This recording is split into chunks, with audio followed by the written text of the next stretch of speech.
ভাই আপনারা এটা মাজার জানেন? এটা ফুরফুরা শরীফের মাজার, হুগলি পীর ওই 52 জেলার পীর মুজাদ্দেদ জামান কুতুবে আলা দাদা হুজুর পীর কেবলা রহমতুল্লাহ আলাইহি মাজার মুবারক। এই দেখুন, দেখতে পাচ্ছেন এখানে আজকে শুক্রবার,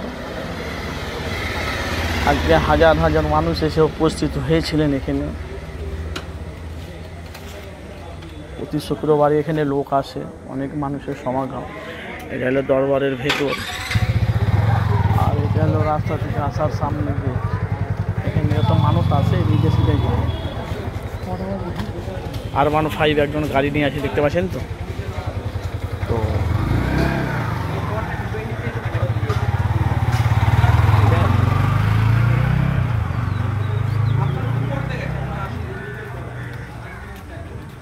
আপনারা অবশ্যই আপনারা কমেন্ট বক্সে মতামত জানাবেন যে এখান থেকে আসেন।